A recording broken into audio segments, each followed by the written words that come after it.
Hello everyone, this is Asra Sultana, Assistant Professor in Triple Department, working in ISL Engineering College.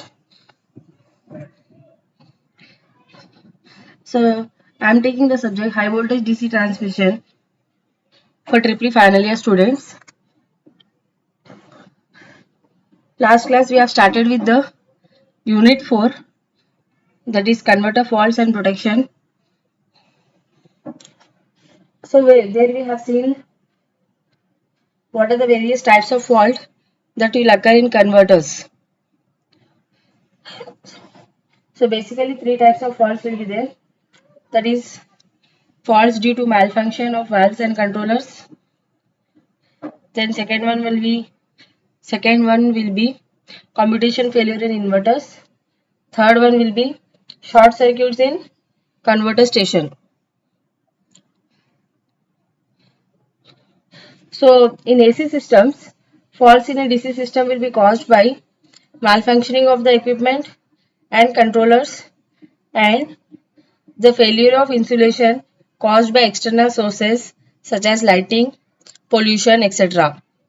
Faults have to be detected and the system has to be protected by switching and control action such that the disruption in the power transmission is minimized. Apart from disrupting the normal operation, various faults that can occur also cause the stressing of the equipment due to overcurrents and overvoltages. In a converter station, valves will be most critical equipment which has to be protected against damage caused by rise in the junction temperature of thyristors, which is caused by excessive losses in the device and sensitivity to overvoltages. So we are going to see in this chapter faults occurring in a converter station, their causes and their effects. Protection against overcurrents and overvoltages also we are going to discuss here.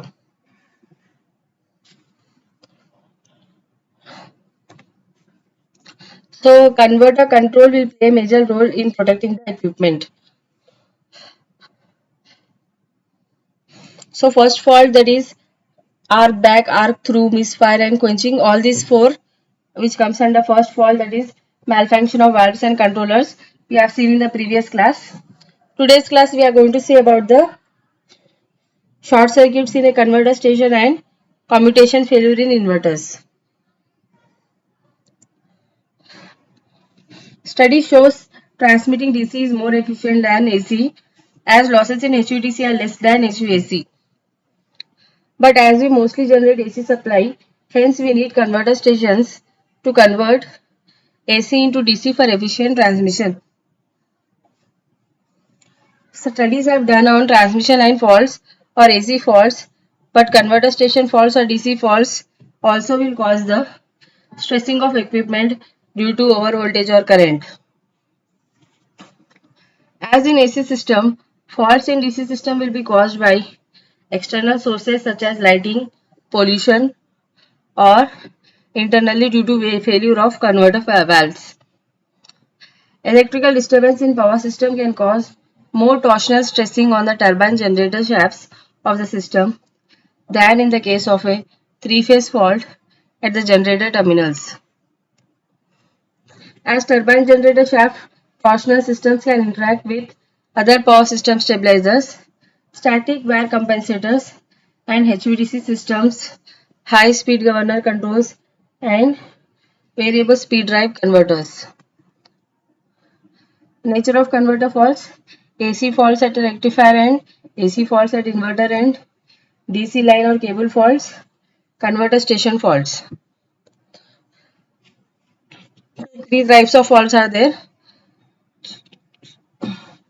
First one, fault due to malfunctions of valves and controllers. Under that, arc back, arc through, misfire and quenching will be coming. Then second is commutation failure in inverters. Third is short circuits in converter station. Arc back is the failure of the valve to block in the reverse direction and it will result in the temporary destruction of the rectifying property of the valve due to conduction in the reverse direction. This is a major fault in mercury arc valve and it is of random nature. This is non-self-clearing fault and it will result in severe stresses on transformer windings as the incidence of arc backs is common. So thyristors don't suffer from arc back, which has led to the exclusion of mercury arc valves from modern converter stations. So this is a table showing types of faults, their occurrence, fault current, protection. Arc 2. This is a fault likely to occur at the inverter station where the valve voltages are positive most of the time. Malfunction in the gate pulse generator or the arrival of spurious pulse can fire a valve which is not supposed to conduct but it is forward biased. For such fault, firing delay angle of the faulted valve is reduced from its normal value to a smaller value. For example, in a bridge, when valve 1 has successfully commutated its current valve 3, then initial current across it is a negative and then will become positive. If valve 1 is fired at this time, current will transfer back to valve 1 from valve 3. Effect of an arc through are similar to that of commutation failure. Voltage across the bridge falls as valve 4 is fired and the AC current goes to 0 when valve 2 current goes to 0. Firing of valve 5 is unsuccessful and the bridge recovers to its normal operation after valve 6 is fired and the subsequent firings are according to the normal sequence. Such fault will also introduce a significant increase in the harmonic contents of the turbine generator shaft torsional torques. Misfire. Misfire occurs when the required gate pulse is missing and the incoming valve is unable to fire.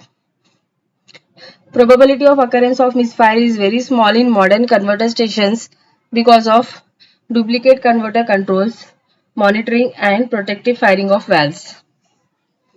While misfire can occur in rectifier or inverter stations, effects are more severe in the latter case. This is due to the fact that in inverters, persistent misfire leads to the average bridge voltage going to 0 while an AC voltage is injected into the link. This results in large current and voltage oscillations in the DC link as it presents a highly damped oscillatory circuit viewed from the converter. DC current may even extinguish and result in large overvoltage across the valves. Waveform of the DC voltage and current in the link of persistent misfire in the inverter is shown in figure. Also, such fault introduces significant distortion to the electromagnetic torque. Effects of single misfire are similar to those of commutation failure and arc through. When valve 3 in a bridge misfires, valves 1 and 2 are still conducting until valve 4 is fired.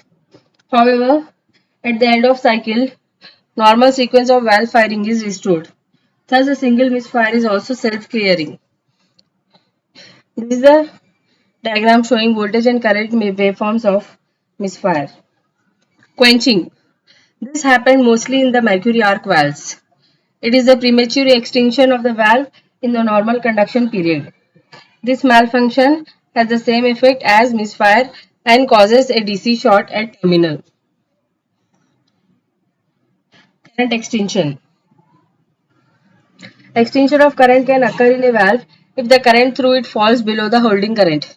This can arise at low value of the bridge currents when the transient can lead to current extension.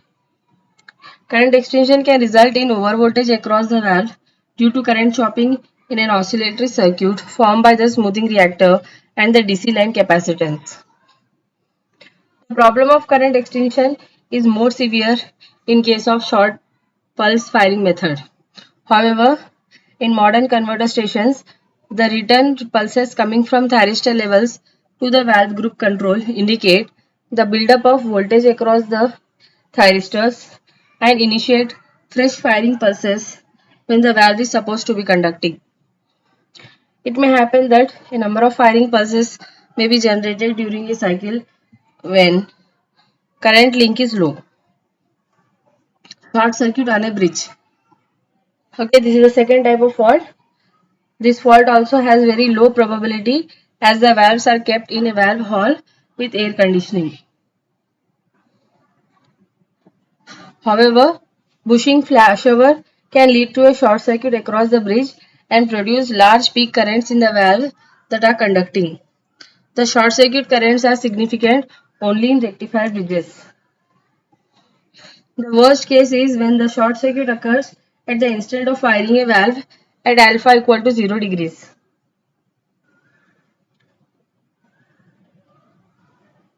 Assuming that there is no inductance in series with the bridge, peak short circuit current I peak is given as I peak by S is equal to 3 into 1 plus sin pi by P sin pi by P plus P by 3 inverse by P by 3 into ID0 by IS, where P is the pulse number of the converter, 6 or 12, ID0 is the DC current at the instant of firing the valve, IS is 2 ELL by 2 XE. For a 6 pulse converter, peak current is I peak is half of 3 IS plus ID0. Bridge voltage and current waveform are shown in figure. Effect of network impedance in limiting the current is neglected. The maximum peak current in a valve results when it is conducting into a valve fault. For example, maximum current in valve 3 when it starts conducting with short circuit across valve 1 is given as I peak LS equal to 1 plus cos alpha plus ID by 2 IS. The peak currents are of order 10 to 12 times the rated current, and the thyristor valve must be having surge rating above this value. The fault clearing is performed by blocking the pulse when the fault current goes to 0. The detection of bridge or valve short circuit is also performed by comparing AC and DC currents. This is a diagram showing bridge voltage and current waveforms for short circuit fault. Commutation failure. This type of faults occurs in thyristor as they require a definite turn-off time, so that there is a need to maintain minimum value of extinction angle, which is defined by gamma is equal to 180 minus alpha minus u, where overlap angle u is a function of the commutation voltage and the DC current. The reduction in the voltage or increase in current or both can result in an increase in the overlap angle, which can result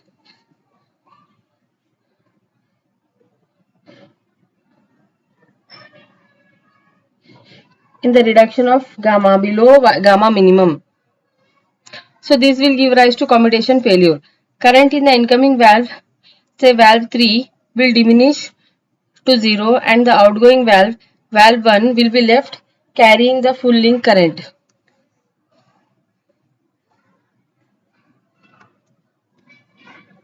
So in the figure, if the current in the incoming valve, say valve Q3, which starts conduct after valve Q1, will diminish to 0 and the outgoing valve, that is valve Q1, will be left carrying the full sink current. As the firing of next valve in sequence is of valve Q4, this results in a short circuit of the bridges as both the valve Q1 and Q4 of the same arm will conduct.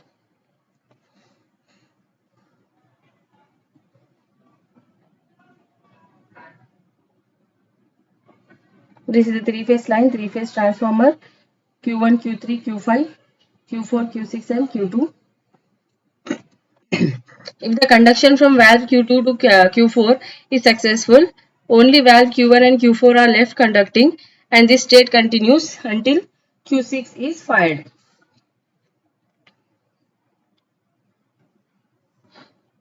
Firing of valve Q6 is unsuccessful as the valve Q5 is reverse biased at the time of firing. If the commutation from valve Q4 to Q6 is successful. Conduction pattern will return to normal except the bridge voltages is negative at the instance where Q4 ceases conduction. If the causes which led to commutation failure in valve Q1 in the first instant have disappeared, bridge operation returns to the normal state. Thus, a single commutation failure is said to be self-clearing. The waveform of the bridge voltage and valve voltage is shown in figure 2. So this is the bridge voltage and this is the voltage across valve 2 and 3, and this is the voltages across valves 4, 5 and 6. Failure of two successive commutations in the same cycle is called as double commutation failure.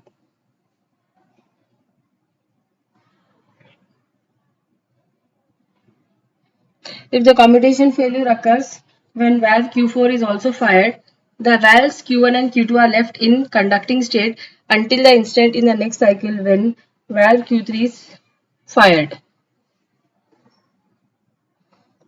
So because of the turn-off time requirements of thyristors, there is need to maintain a minimum value of the extinction angle which is defined by gamma is 180 minus alpha minus u. Overlap angle u is a function of commutation voltage and the DC current. Reduction in voltage or increase in current or both can result in an increase in the overlap angle and reduction of gamma below gamma minimum. This will give rise to commutation failure. Current in the incoming valve will diminish to zero and an outgoing valve will be left carrying the full link current. Firing of next valve will be resulting in the short circuit of the bridge. If the commutation from valve 2 to 4 is successful, only valves 1 and 4 are left conducting and this state will continue until the valve 6 is fired. Firing of valve 5 prior to the firing of valve 6 is unsuccessful as valve 5 is reverse biased at the time of firing. This will happen as voltage across valve 5 is EC minus EA instead of normal commutation voltage, that is EC minus EB. So ECA will lead ECB by 60 degrees. For normal values of the firing angles for the inverter, beta less than 60 degrees, voltage across valve 5 will be negative and hence it is reverse biased. If the commutation from valve 4 to 6 is successful, conduction pattern will return to normal except that the bridge voltage is negative at the instant where valve 4 ceases conduction. Voltage across valve 6 just before it starts conducting is EB minus EA, that is minus EAB. However, voltage across the bridge after valve 4 is turned off is minus of EB minus EA, that is EAB. If minus EAB is greater than 0, for valve 6 to successfully turn on, bridge voltage when valve 4 is turned off is negative. If the causes which led to commutation failure in valve 1 in the first instance have disappeared, bridge operation returns to normal state. So single commutation failure is said to be self-clearing. So waveforms are shown in the figure. Failure of two successful commutation is called as double commutation failure. If the commutation failure occurs when 4 valve is fired, so 1 and 2 are left in the conducting state until the instant in the next cycle when valve 3 will be fired. Valve 5 is reverse biased at the instant when firing pulse is sent as ECA leads ECB by 60 degrees. Similarly, voltage across valve 6 when firing pulse is applied to valve 6 is minus of EC minus EB instead of normal commutation voltage, that is minus of EA minus EB. So minus ECB leads minus EAB by 60 degrees. Valve 6 is reverse biased at the instant of firing. So double commutation failure is more severe than the single commutation failure. This is the diagram showing bridge voltage. Voltage across valve 2 and valve 3. Voltage across valve 4. Voltage across valve 5 and valve 6. Let us see a numerical. Compute the maximum voltage dip at the converter bus that will not result in a commutation failure. Assume that voltage dip occurs at the instant immediately after firing the incoming valve. Consider symmetrical three-phase voltage dip and single-phase voltage dip. Let us see the solution. It is assumed that converter is initially operating in steady state with ID equal to ID0, gamma equal to gamma 0 and E equal to E0, where E is the line-to-line AC voltage at the converter bus. ID0 plus ID dash by 2 ID N equal to E dash by EAN XC cos gamma M minus cos beta, where EAN is the rated voltage of the converter transformer at the secondary valve side, IDN is the rated DC current, XC is the per unit leakage reactance of the transformer, and ID dash is the DC current at the end of commutation.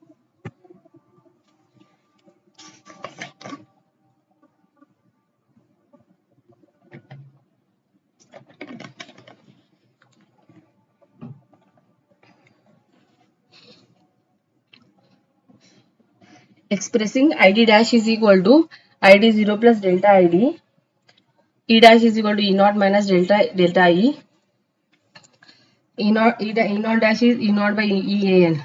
So we can write current equation as I by IDN into ID0 plus delta ID by 2 into XC dash by E naught into 1 minus delta E by E naught is equal to cos gamma M minus cos beta.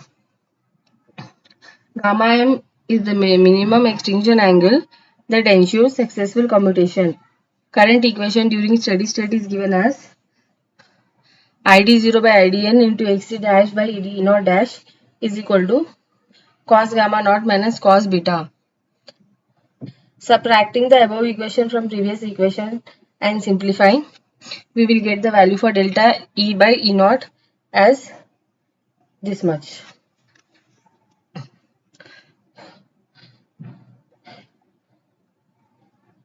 Let us denote EA and EB as EA is equal to root of 2 by 3 E naught cos omega t plus 60 degrees, EB as root of 2 by 3 E naught cos omega t minus 60 degrees.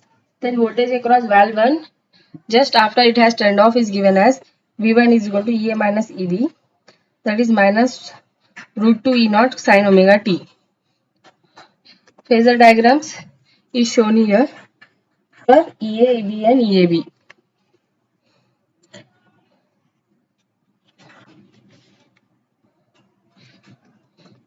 Assuming that there is a dip delta Vp in phase voltage, so E dash is equal to, we got it as E naught square plus delta Vp square minus root 3 E naught delta Vp whole power half sin 5 sin 30 delta Vp by E dash. To get idea of numbers involved, let us consider gamma M as 8 degrees, gamma naught is 15 degrees, delta ID as 0, E naught as 1, XC as 0.2. So we will get delta E as 0.108 for a symmetrical fault. If gamma naught is 18 degrees, then delta E is equal to 0.164.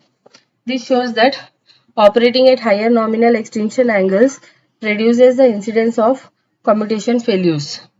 However, increase in gamma naught results in reduced power factor and higher voltage rating of the valves.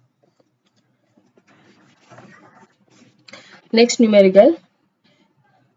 An inverter experiences an AC voltage dip when operating at the rated current. What is the converter voltage in per unit below which persistent commutation failure occur? Data is alpha minimum is 90 degrees, zeta minimum is, that is margin angle is 8 degrees, XC is equal to 0.2. So ID is equal to ID by IDN, E by XC cos gamma minus cos beta. So substitute all the values in this, we are going to get the value of ID. So for beta is 90 degrees, we have gamma is zeta plus 30. So gamma minimum is 30 plus zeta minimum, that is 38 degrees. So E is equal to ID XC by cos gamma minimum minus cos beta max. Substituting the values of ID, XC, beta max, we will get E as 0.254 per unit. So here you have to note that converter control had advanced the firing angle to alpha minimum. However, bus voltage is too small to prevent persistent commutation failures. Let us see the effects of commutation failure.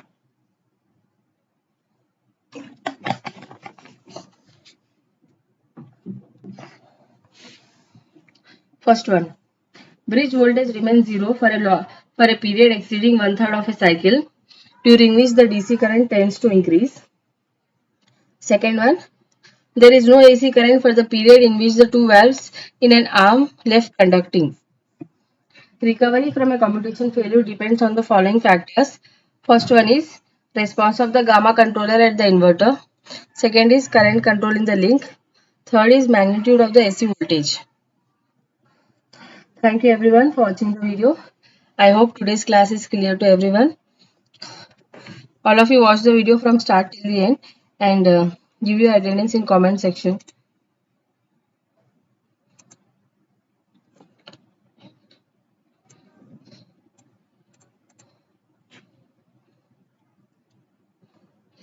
So basically we have seen about the converter faults and protection. So under that we have seen about the arc back or backfire in mercury arc valve. Second is arc through or fire through. Third is misfire. Fourth is quenching or current extinction. Second is commutation failure in inverters. Third is short circuits in the converter station. Arc back is the failure of the valve to block in the reverse direction, and it will result in the temporary destruction of the rectifying property of the valve due to conduction in the reverse direction.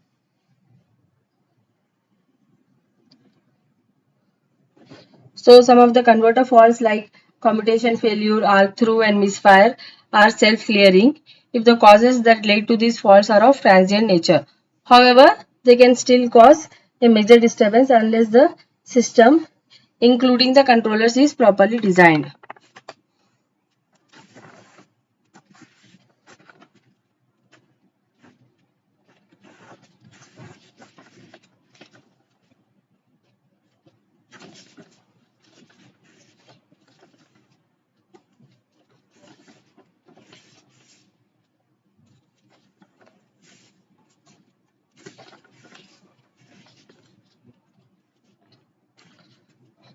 The study shows that transmitting DC is more efficient than AC supply, as losses in HVDC are less than HVAC.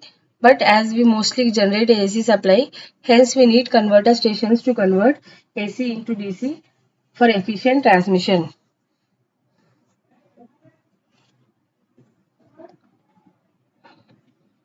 Mostly studies have been done on transmission line faults or AC faults, but converter station faults or DC faults will cause the stressing of equipment due to overvoltage or current.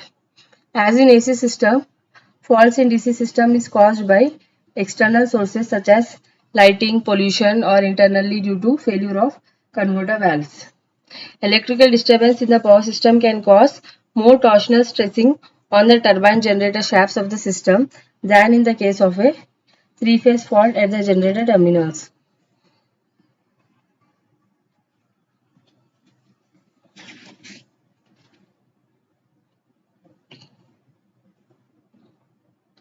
As turbine generator shaft torsional systems can interact with other power system stabilizers, static wear compensators, high voltage direct current systems, high speed governor controls, and variable speed drive converters.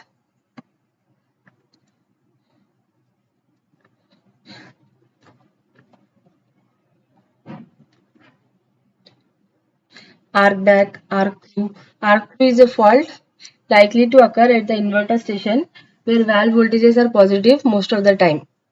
Malfunction in the gate pulse generator or the arrival of spurious pulse can fire a valve which is not supposed to conduct but it is forward biased. Misfire occurs when the required gate pulse is missing and the incoming valve is unable to fire. Probability of occurrence of misfire is very small in modern converter stations because of duplicate converter controls monitoring and protective firing of valves.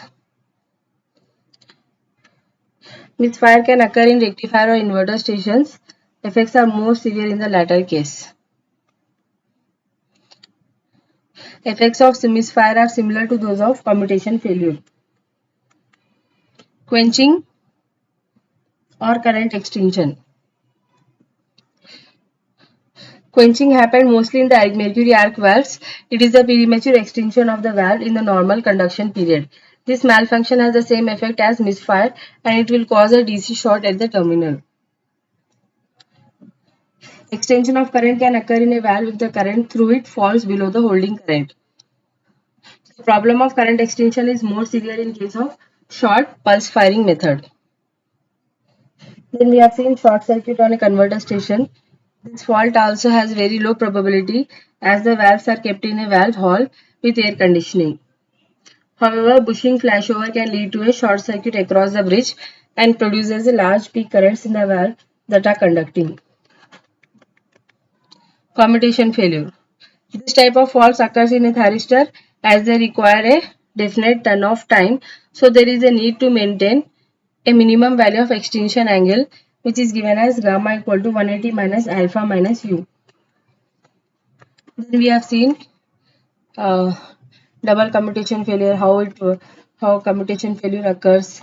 Okay, various waveforms for valves 1, 2, 3, 4, 5, 6 and numericals we have seen. Okay, effects of commutation failure. Thank you students for watching the video.